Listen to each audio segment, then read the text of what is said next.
자, 한번 따라하겠습니다. 영적 전투에서 이기려면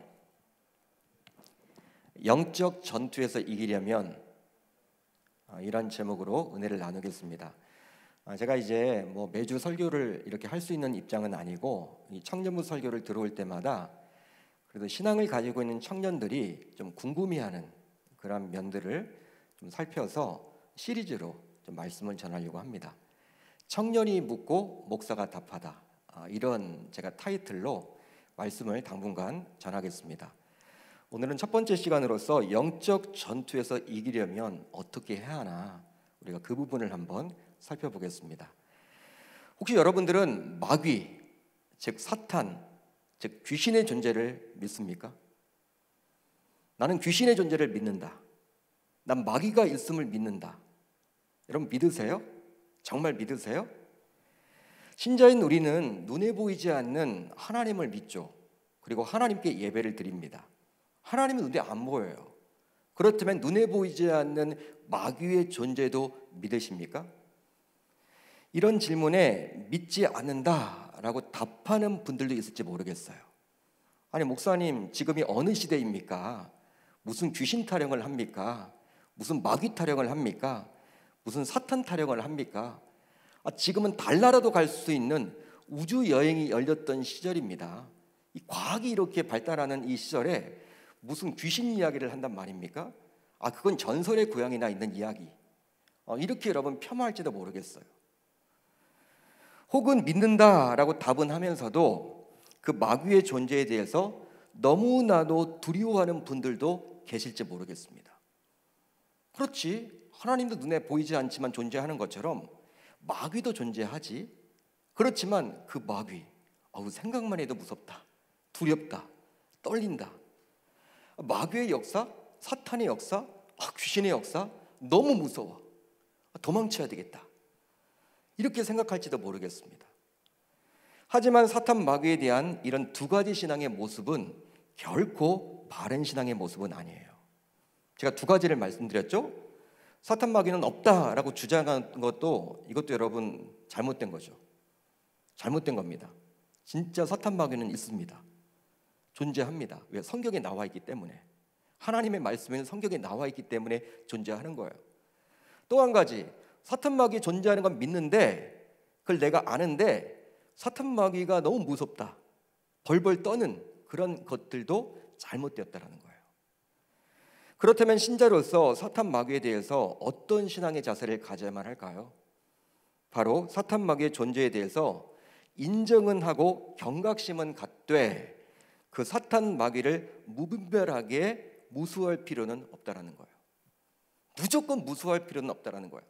물론 영적으로 깨어서 경각심을 가져야 하지만 그렇다고 해서 무조건 도망칠 필요는 없다라는 거예요.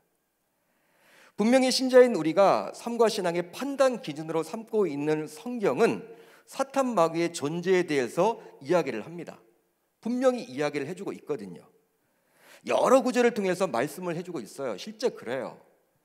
실제로 마태복음 4장을 보게 되면 공생의 사역을 시작하시면서 예수님께서는 광야에서 마귀에게 시험을 당하셨어. 예수님이 마귀에게 시험을 당하셨다니까요. 그걸 통해서 뭘 할 수 있어요? 마귀는 존재하구나. 마귀는 존재하구나. 여러분, 우리가 예수님의 존재를 믿죠. 왜? 성경을 통해서 안단 말이에요. 믿음으로 받아들인단 말이에요. 예수님과 우리는 동시대 사람이 아닙니다. 2000년 전에 예수님이 활동하셨어. 그렇지만 성경을 통해서 예수님이 하나님이시고 그분이 2000년 전에 정말 활동을 했음을 우리가 알잖아요. 그렇기 때문에 그 예수님께서 마귀를 만났다고 하면 역시 마귀도 존재하는 거죠. 따라서 마귀는 엄연히 존재함을 알 수 있습니다. 그래서일까요? 이런 마귀가 엄연히 존재하기에 신자인 우리는 영적으로 깨어 경각심을 가져야만 한다라고 베드로 사도는 다음과 같이 우리들에게 권면을 해주고 있죠. 제가 읽어드립니다. 근신하라, 깨어라. 너희 대적 마귀가 우는 사자같이 두루 다니며 삼킬가를 찾나니. 우는 사자처럼 두루 다니면서 삼킬 자를 찾는다라는 거예요. 틈을 노린다라는 거예요. 하지만 그렇다고 해서 신자인 우리는 그 마귀에 대해 그리 겁낼 필요는 없습니다. 두려워할 필요는 없어요. 무서워할 필요는 없어요. 도망칠 필요는 없습니다. 바로 우리에게는 예수 그리스도가 계시기 때문이죠. 실제로 예수님께서 이 땅에 오신 목적에 대해서 사도 요한은 아주 명확하게 말씀을 해주고 있습니다. 예수님의 여러 사도 가운데, 제자들 가운데 사도 요한이 가장 오래 살았죠. 그 사도 요한이 이런 말을 해주셨어요. 하나님의 말씀을 전해주시는 거죠. 바로 요한일서 3장 8절인데 이렇게 이야기를 합니다. 죄를 짓는 자는 마귀에게 속하나니 마귀는 처음부터 범죄함이라. 하나님의 아들 예수님이 나타나신 것은 마귀의 일을 멸하려 하심이라. 할렐루야, 할렐루야. 분명히 성경에 이렇게 기록이 되어 있습니다. 사도 요한은 이렇게 증언을 하고 있습니다.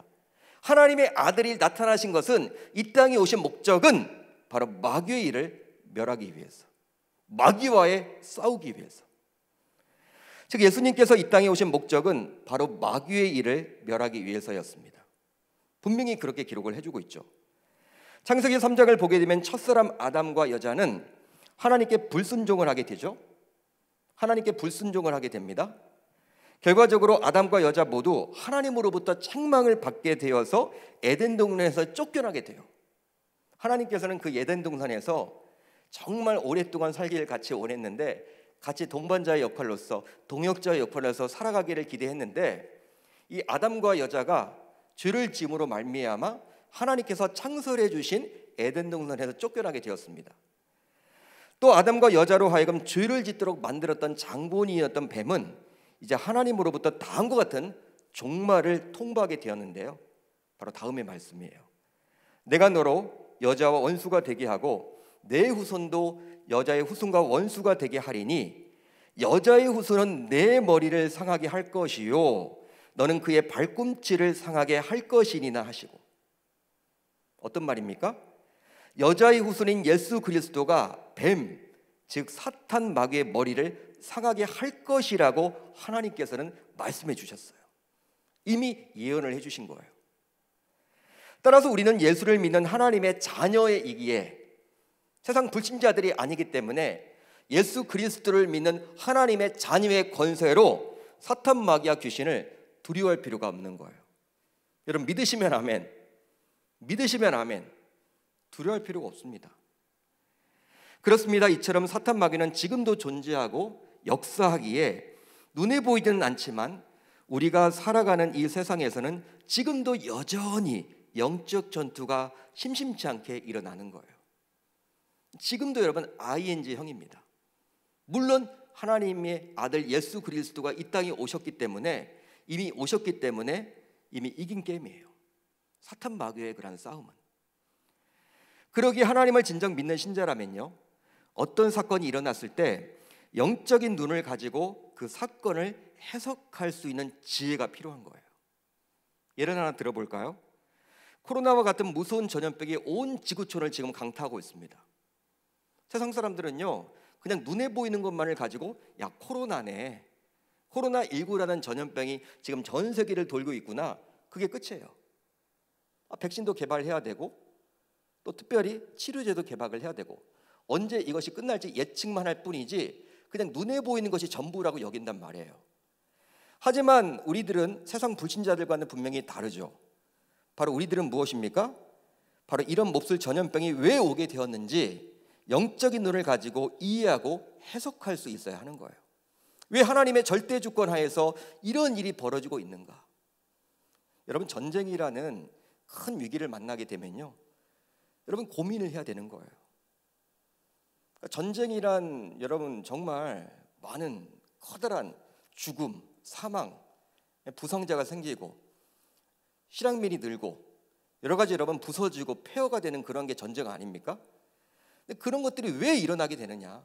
하나님이 정말 살아계시다면, 하나님이 정말 우주 만물을 사랑하시고 우리 인간을 통치하신다면 우리 인간 세계에 왜 이런 전쟁이 생기게끔 되어 있느냐? 이런 전염병이 왜 도느냐? 단순히 눈에 보이는 것만으로 그냥 평가하고 판단해서는 아니 되고 영화를 가지고 영적인 눈을 가지고 재해석하는 것이 필요하다는 것입니다. 자, 오늘 본문을 보게 되면요, 홍해를 건너 이제 출애굽에 성공한 이스라엘 백성들은 이제 감당하기 힘든 영적 전쟁을 만나게 돼요. 바로 어둠의 세력인 아말렉 족속의 침입을 만나게 되었습니다. 실제 출애굽을 하고 하나님께서 만나와 메추라기를 주시면서 이제 먹는 것을 해결받게 된 이후에 이스라엘 백성들은 갑작스러운 아말렉 족속의 침입을 경험하게 되었는데요. 여러분, 출애굽기 16장에서는요 이스라엘 백성들이 불평불만을 해요. 출애굽을 했더니 당장 뭘 먹고 살아야 되느냐. 그때 하나님께서는 만나와 메추라기를 주시겠다고 이야기를 해서 실제 그런 역사가 일어납니다. 매일 아침에 만나가 떨어지죠. 광야 생활 내내 그런 일이 벌어져요. 하나님이 그런 역사죠. 하나님의 일하심을 보게 된 거예요. 그러니 그런 사건 이후에 이제 갑작스럽게 오늘 17장을 보게 되면 아말렉 족속이 이스라엘 백성들을 침입했다라는 거예요.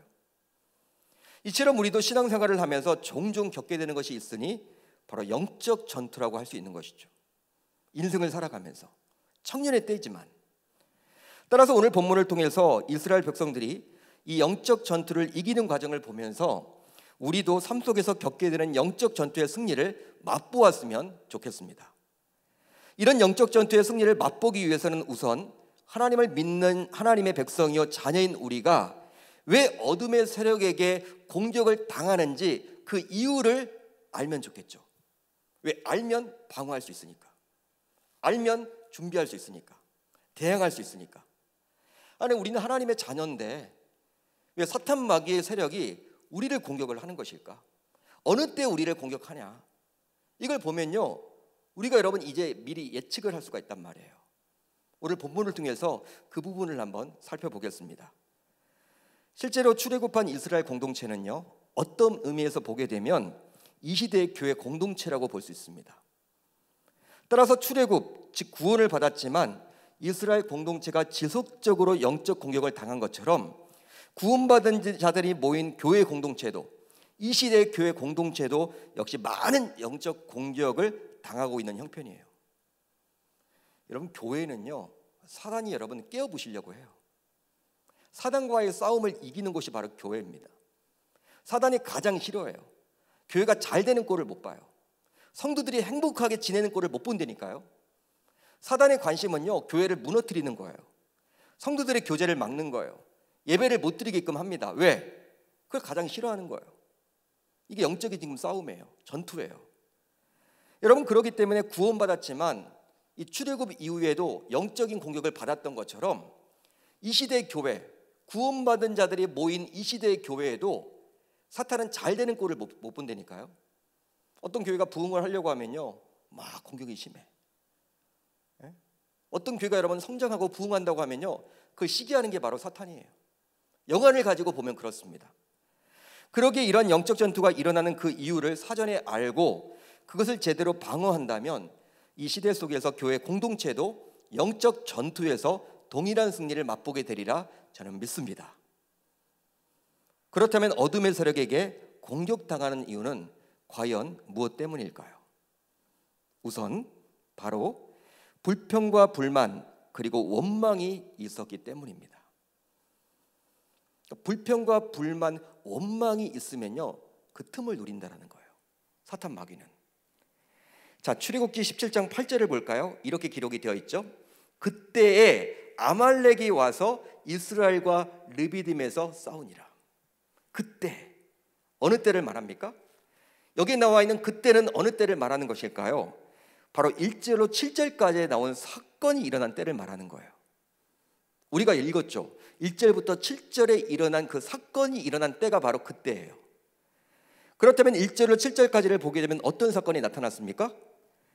이스라엘 백성들이 르비딤에 도착을 했는데 마실 물이 없게 되었고 그 결과 너무나도 힘든 나머지 백성들은 불평과 불만을 하며 지도자였던 모세를 원망까지 했던 그 사건을 말해주고 있는 거예요.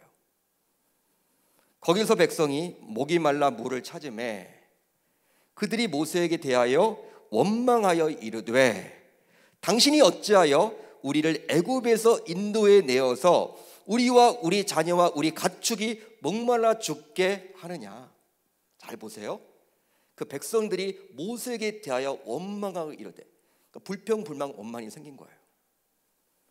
당시 백성들은 마실 물이 없는, 즉 생존의 위기를 겪게 되자 불평과 불만을 일삼으며 하나님을 시험하며 지도자였던 모세를 원망까지 하게 되었습니다.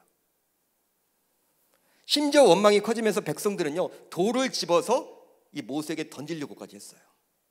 돌을 던져서, 돌을 집어서 던졌다. 그러니까 죽이려고까지 했던 거예요. 지도자인 모세를.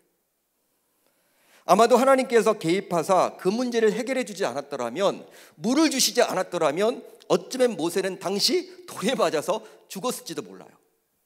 그만큼 살벌하게 된 거야. 분위기가 완전히 흉악하게 된 거예요. 물이 없다라는 이유로.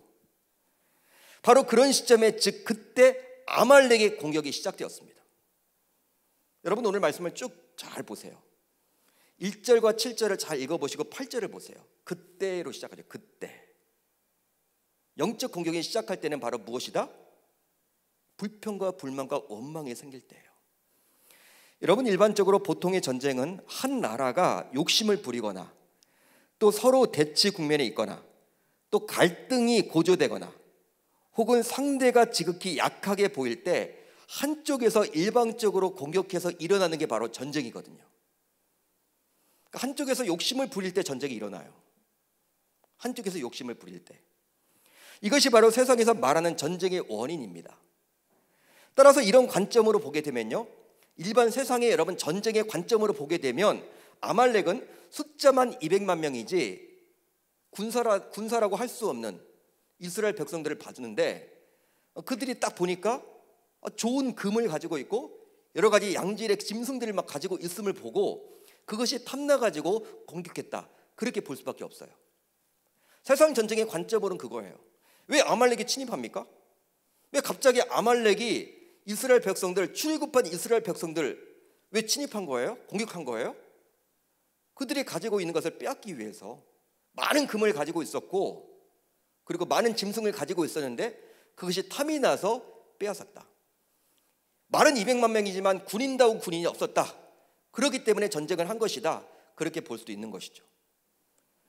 하지만 오늘 말씀을 보게 되면 성경은 그런 이유로 아말렉이 이스라엘을 공격했다고 말하지는 않습니다. 바로 백성들의 불평과 불만과 원망 때문에 아말렉이 이스라엘을 공격했다고 분명히 이야기를 해주고 있거든요. 다른 이유를 말하고 있지 않고 백성들이 불평과 불만과 원망을 했을 때 아말렉이 공격해 왔다고 그 이야기를 지금 해주고 있다는 거예요. 그러기에 우리 신자들은 삶 속에서 불평과 불만과 원망을 가져서는 결코 아니 될 줄 믿습니다. 청년들도 마찬가지죠. 물론 우리네 인생 그 자체는 광야의 길이기에 삶을 살면서 이런저런 이유로 누군가에 대해서 혹은 자신이 처한 환경에 대해서 불평과 불만과 원망을 할 수도 있겠죠. 저도 해봤으니까.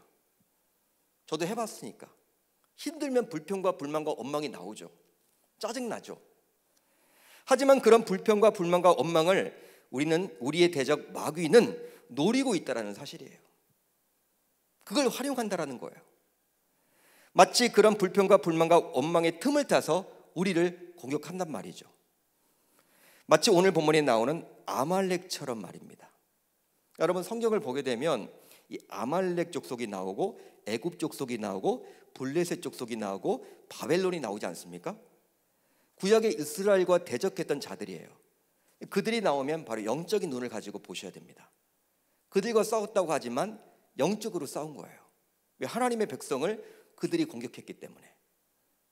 여러분, 오늘 본문에 나오는 이 아말렉과의 전투도 영적인 영안을 가지고 보시면 바로 그러한 배울 것이 우리에게 있는 것이죠. 여러분, 당시 이스라엘 공동체는 지금의 교회 공동체라고 제가 말씀을 드렸어요. 따라서 이런 관점으로 보게 되면 교회 공동체가 내 마음에 들지 않고 내 생각과 다소 다르게 보이고 운영되더라도 우리는 불평과 불만과 원망을 되도록 자제해야 합니다.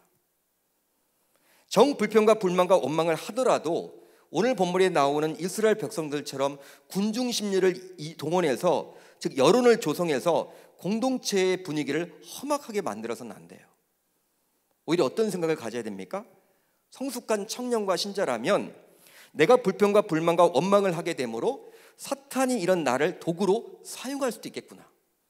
하나님이 나를 도구로 사용해야 되는데 어쩌면 사탄이 불평과 불만을 일삼는 나를 도구로 사용할 수도 있겠구나, 두렵고 떨리는 마음을 가져야 하는 거예요. 진짜 그래요. 그렇습니다. 결국 한번 생각을 해봅시다. 출애굽을 주도하신 분은 누굽니까? 출애굽의 모든 것을 주관하신 분은 누구예요? 하나님이시죠. 그리고 그 하나님께서는 광야 생활 속에서 백성들의 먹을 것을 책임져 주셨잖아요. 이미 그 내용이 어디 나와 있어요? 출애굽기 16장에 나와 있어요. 이미 먹을 것을 주셨어요. 평생 먹고 살 거 다 주셨단 말이에요. 따라서 지금 당장 마실 물이 없다 하더라도 이번에도 하나님께서 책임져 주지 않을까요? 하나님을 신뢰한다면 이번에도 하나님께서 주시겠지. 르비딤 광야에서 마실 물이 없지만 하나님이 이번에도 해결해 주실 거야. 그 하나님을 신뢰해야 하고 기대해야 되지 않을까요? 마찬가지로 교회에 대한 걱정과 염려로 인해서, 즉 교회가 잘 되기를 바라는 마음에서 내 생각과 다른 것에 분노하고 불평하고 원망하고 이렇게 하지만 지금까지 교회를 이끌어온 것은 바로 하나님이십니다. 어느 교회나 마찬가지예요. 따라서 그 공동체, 즉 교회의 앞날을 책임져 주실 것이라는, 즉 하나님에 대한 절대적인 신뢰를 가진다면 우리는 어떤 상황 속에서도 불평과 불만과 원망을 아낄 수가 있는 것이죠. 그분이 책임져 주시는 거예요. 그러기에 우리는 되도록 불평과 불만보다는 오히려 감사하며 기뻐하려고 몸부림을 쳐야 합니다. 쉽지 않지만 해보는 거예요. 바로 나의 인생을 책임져 주시는 것처럼 내가 몸담고 있는 공동체도 하나님께서 역시 책임져 주신다라는 그 믿음을 가지고 말입니다. 다음으로 영적으로 피곤했기 때문입니다. 이게 두 번째 이유예요. 영적으로 피곤했기 때문이죠. 실제 오늘 본문에 나오는 사건의 배경을 잘 설명해 주는 신명기 25장을 보게 되면 다음과 같이 기록을 하고 있어요. 그러니까 오늘 여러분 이 출애굽기 17장은요 신명기 25장과 같이 봐야 돼. 신명기 25장을 보면 이렇게 기록이 되어 있습니다. 너희는 애굽에서 나오는 길에 아말렉이 내게 행한 일을 기억하라. 곧 그들이 너를 길에서 만나 내가 피곤할 때 내 뒤에 떨어진 약한 자들을 쳤고, 강한 자가 아니에요. 약한 자들을 쳤고 하나님을 두려워하지 아니하였느니라. 피곤할 때. 당시 200만 명이나 되는 이스라엘 공동체였기 때문에 결코 작은 공동체라고 볼 수 없습니다. 지금도 200만 명, 적은 숫자가 아니죠. 광명시 인구가 몇 명이나 될까요? 그러니까 말씀을 준비하면서 살펴봤더니 35만 명 정도예요.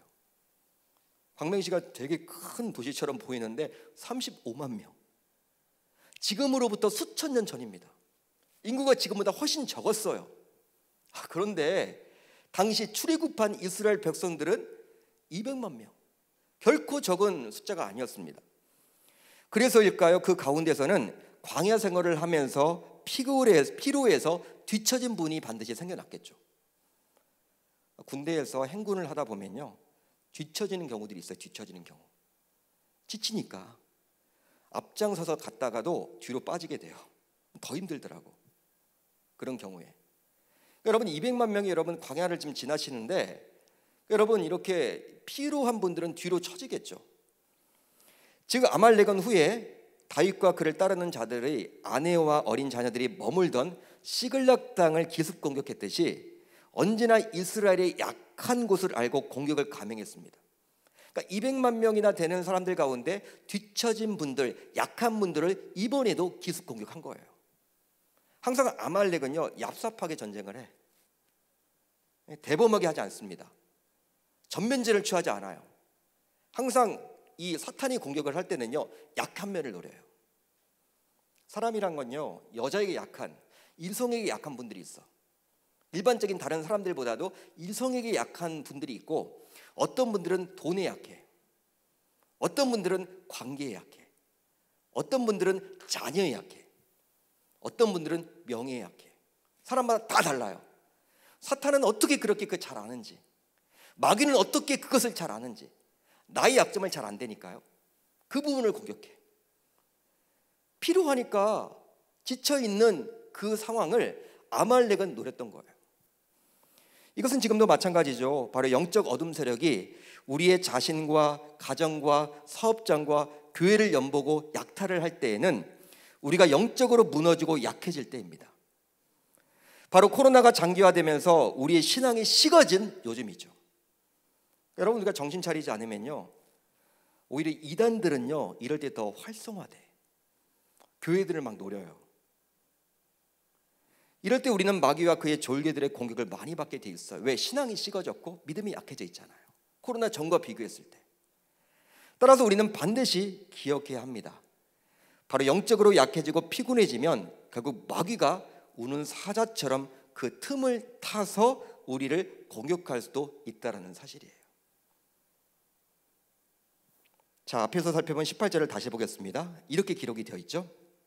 내가 피곤할 때 내 뒤에 떨어진 약한 자들을 쳤고, 피곤해서 무리해서 이탈한 약한 자들을 아말렉은 쳤다라고 분명히 성경은 기록을 해주고 있죠.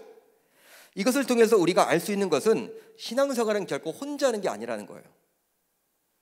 결코 혼자 하는 게 아니라 그 대열에 있어야 된다는 거예요. 대열에서 떨어지면 공격해와요. 공격해옵니다. 즉 이렇게 코로나가 장기화되면서 그래도 소그룹 모임에 카톡과 문자로 연결된 청년들은요 그래도 나아요. 이겨낼 수 있고 견뎌낼 수 있어요. 왜? 리더들이 챙겨주니까. 교회 소식도 알고. 그렇지만 주일 예배만 그냥 겨우겨우 드렸던 청년들은요 이런 코로나가 장기화되면서 진짜 신앙 지키기가 어려워졌다는 거예요. 바로 영적 대열에서 이탈하면 영적 공격을 쉽게 받기 때문입니다. 따라서 이런 코로나 같은 위기 가운데 우리는 영적 대열에서 이탈하지 않도록 힘은 더 들겠지만 오히려 소그룹 모임에 더 관심을 갖고 더욱더 사랑해야 하는 것이죠. 어떻게 해서든지 줌이라도 모여야 돼. 줌으로라도 모이려고 몸부림을 치셔야 돼. 우리 공동체는요 지금 청년부 목사님이 지금 부재예요. 물론 그러니까 여러분 직접적으로 이렇게 했던 목사님이 지금 계시지가 않아요. 어쩌면 사탄이 가장 노릴 수 있는 지금 틈이 우리들에게 있을지도 몰라요. 그런 역할들을 리더들이 해주시면 좋겠어요. 리더. 물론 나도 바쁜데 힘들지. 그렇지만 누군가는 해야 되는 그 역할을 리더들이 오히려 영적 각성과 영적으로 깨어서 기도하는 가운데 그 일을 감당해 주셔야 합니다. 왜? 영적 대열에서 이탈하지 않도록 한 영혼이라도. 또 개인적으로는 영적 근력을 키우고자 개인 경건 훈련에 더욱더 힘을 써야 하겠죠. 그러기에 매일 공급되는 하늘 양식도 꼭 시청을 해보시고, 우리가 여러분 힘들고 어려우면 말씀과 기도로 가야 되는데 교회에서 그런 장을 마련해 줬잖아요. 그걸 여러분은 활용을 하면 좋잖아. 말씀과 기도로 영적 무장을 해야만 합니다. 교회에서 성경 2000덕 운동을 한단 말이에요. 나랑 상관없는 일이 아니라 우리 계명교회에서 지금 하고 있는 거예요. 계명교회 내 청년부입니다. 계명교회에 속해 있는 청년부예요. 그건 어른들만의 전유물 아니에요. 주보에 여러분 놨다라는 것은요 여러분들도 다 참여할 수 있음을 지금 말해주고 있는 거예요. 마지막으로 하나님을 두려워하지 않았기 때문입니다. 하나님을 두려워하지 않았다. 자, 신명기 25장 18절 하반절을 보면 이렇게 나와 있죠. 하나님을 두려워하지 아니하였느니라. 바로 이 구절을 보면 아말렉이 하나님을 두려워하지 않았다라고 나오는데요. 그렇다면 여러분들에게 질문을 던질게요. 한번 진지하게 생각을 해봅시다. 실제 아말렉은 진정 하나님을 두려워하지 않았을까요? 성경에는 그렇게 나와 있는데 본래부터 하나님을 두려워하지 않았던 민족입니까? 아마도 두려워했을 것입니다. 어떻게 할 수 있느냐? 합리적인 추론을 해볼 수 있는데 바로 출애굽한 이후 가나안 이방 족속들과 하나님과 함께한다는 이유로 이스라엘 몹시 두려웠기 때문이에요. 가나안 이방 족속들이요 하나님과 함께한다는 이유로 이스라엘 백성들을 두려워했거든요. 그 내용이 어디에 나와 있느냐? 바로 여리고성에 거하던 라합이란 여인이 이스라엘 정탐꾼에게 했던 고백을 보면 알 수가 있습니다. 이런 고백을 했더라고요. 우리가 너희를 심히 두려워하고, 라합이 지금 이야기하는 거예요. 이 땅 주민들이 다 너희 앞에서 간담이 녹나니. 그 이유가 뭐예요? 이는 너희가 애굽에서 나올 때 여호와께서 너희 앞에서 홍해 물을 마르게 하신 일과 너희가 요단 저쪽에 있는 아모리 사람의 두 왕 시온과 옥에게 행한 일 곧 그들을 전멸시킨 일을 우리가 들었음이니라. 라합이 이방 여인이었는데 알았단 말이에요. 이스라엘 백성들을 지금 두려워하고 있다라고 이야기합니다. 내가 두려운 것이 아니라 우리라고 이야기를 함으로 인해서 여리고성에 있는 그 백성들이 이미 이방 민족인데도 불구하고 이스라엘 백성들을 두려워하고 있는데 그 이유가 뭐예요? 이스라엘 백성들 뒤에서 일하시는 여호와 하나님이 두렵기 때문에. 따라서 가나안 족속들도 그렇게 이 하나님을 두려워했다면, 이스라엘 백성들을 두려워했다면 이 아말렉 족속도 본래 하나님을 두려워하고 백성들을 두려워했음을 합리적으로 추론해 볼 수 있는 것이죠. 하지만 어느 순간 아말렉 족속은요, 하나님을 두려워하지 않게 되었습니다. 그렇게 두려워했던 아말렉 족속이 어느 순간 하나님을 두려워하지 않게 되었어. 바로 그때가 언제입니까? 이스라엘 백성들이 하나님의 존재 자체를 의심하고 우습게 여길 때. 그가 그곳 이름을 마사 또는 무리바라 불렀으니 이는 이스라엘 자손이 다투었음이요 또는 그들이 여호와를 시험하여 이르기를 여호와께서 우리 중에 계신가 안 계신가 하였음이더라. 와, 하나님이 계신가 안 계신가 하였다. 이건 뭐예요? 하나님에 대한 신앙이 흔들린 거예요. 하나님을 지금 우습게 보고 있는 거예요. 실제로 아말렉은 하나님이 이스라엘 백성들을 출애굽시켰을 때 행했던 각종 이적과 홍해와 여러 가지 이적들을 바라보면서 본래 하나님에 대해서 두려워했단 말이에요. 그런데 이스라엘 백성들이 그 하나님을 가볍게 여기고 우습게 여기고 계신지 안 계신지 모르겠다 헷갈려 할 때 어느 순간 아말렉도 하나님을 더 이상 두려워하지 않고 우습게 여겼음을 성경은 지금 말해주고 있습니다. 여러분, 지금도 마찬가지죠. 코로나가 지속되면서 현재 한국교회는 영적 전쟁을 치르고 있습니다. 진짜 그래요. 모든 게 여러분 다 풀리잖아요. 위드 코로나로 가면서 모든 게 지금 풀리고 있어. 실제 결혼식장도 처음에는 조금만 모이라고 했다가 다 풀어놨어. 일반 여러분 백화점에서도 숫자 제한을 안 둬요. 식당도 마찬가지예요. 교회는 그대로예요. 교회는 그대로예요. 실제 여러분 종교기관에서 코로나가 발생한 것은 4%밖에 되지 않아. 작년부터 지금까지. 종교기관에는요 2단까지 포함되어 있고 불교 카톨릭까지 다 포함되어 있는 거예요. 근데 지금 한국교회 딱 보면 어때요? 완전 코로나의 진원지처럼 사람들은 딱 느끼죠. 그렇게 수없이 타고 다니는 대중교통에서는 코로나 확진자가 한 명도 나오지 않았다는 그 사실이 신기하지 않습니까? 그렇게 여러분들 타고 다니는데. 근데 여러분 교회는 지금 프레임에 걸려 있는 거예요. 지금 영적 전쟁에 여러분 지금 싸우고 있는 거예요. 영적인 눈을 가지고 보면. 거룩한 분노가 생겨야 되는 거예요. 청년회 때. 야, 교회가 지금 손해보고 있구나. 이러다가 한국교회가 지금 다 망하게 되었구나. 힘들구나, 어렵구나. 물론 우리가 다 지킬 건 지켜야 되죠. 여러분 지하철이나 식당을 가보세요. 다 마주보고 앉아서 여러분 식사를 하죠. 교회는 일방적으로 여러분들을 보면 마주보고 이렇게 예배 안 드리잖아요.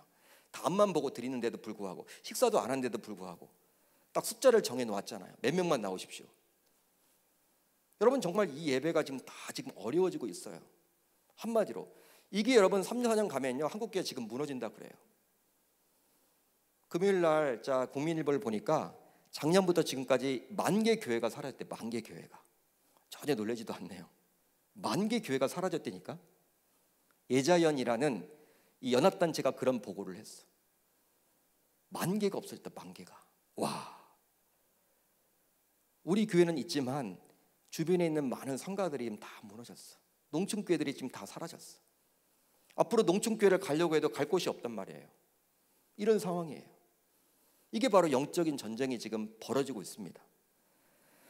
하나님을 믿는다는 우리 청년들이 세상 사람들의 시선이 두려워해서 세상에서는 할 것 다 하면서도 유독 교회에 나와서 예배를 드리지도 못하고 자꾸 세상의 눈치만 본다면 세상 사람들은 이런 우리의 모습을 보고 우리가 믿는 하나님조차도 우습게 여기고 결코 두려워하지 않게 된다는 거예요. 오늘 말씀이 그 얘기를 지금 해주고 있는 것이죠. 마치 하나님의 백성이 하나님을 두려워하지 않으니 하나님을 모르는 아말렉조차도 하나님을 두려워하지 않았듯이 말입니다. 그러니까 본래 여러분 아말렉은 하나님을 두려워했단 말이에요. 그런데 백성들이 하나님을 두려워하지 않게 되자 그런 모습을 보고 아말렉조차도 이제 하나님 알기를 우습게 여겼다. 세상 사람들도 마찬가지죠. 세상 사람들이 하나님 어떻게 알아요? 우리가 하나님을 대하는 그 모습을 보고 똑같이 대하는 거죠. 맞는 말이잖아요, 여러분. 우리가 하나님을 여러분 정말 잘 섬기면, 그래 너희들 우리가 방역수칙은 잘 지키고 그래도 우리 예배 건들지 말아라.